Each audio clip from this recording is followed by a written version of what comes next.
ঈদ কি সবার জন্য আনন্দের বার্তা নিয়ে আসে? আসে না। সবার স্বপ্ন কি বাড়ি যায়? যায় না। বাড়িতে যদি যায়ও, সবার স্বপ্ন কি পূরণ হয়? হয় না।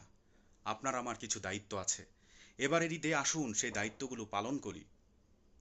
আপনার সাথে চলে আপনার বন্ধু হয়তো লজ্জায় বলতে পারে নাই।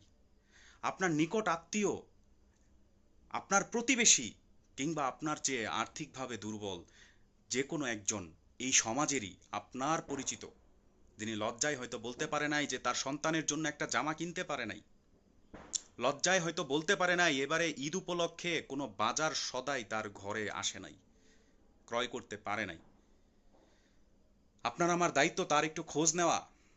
তবেই ঈদের প্রকৃত অর্থ, যেটা আনন্দ, খুশি, সেটা সবার মধ্যে ছড়িয়ে পড়বে। ভোগে সুখ নাই, ত্যাগেই প্রকৃত সুখ। আসেন এবারের ঈদটা ওই সকল ব্যক্তিদের সাথে একটু ভাগাভাগি করি। নিজে যে একটু খোঁজ নেই যে তার সন্তানের জন্য একটা জামা কিনেছে কিনা, তার পরিবারে ঈদের বাজারটা হয়েছে কিনা। নিজে থেকে চলুন একটু দায়িত্ব পালন করি। লজ্জায় তারা হয়তো কিছু বলবে না, এরকম অনেক মানুষ আছে। আসুন সবার সাথে এবারের ঈদুল ফিতরের আনন্দ আমরা ভাগাভাগি করে নিই। তবেই আমরা প্রকৃত মানুষ হয়ে উঠতে পারবো। ঈদের শুভেচ্ছা রইল। ঈদ মোবারক।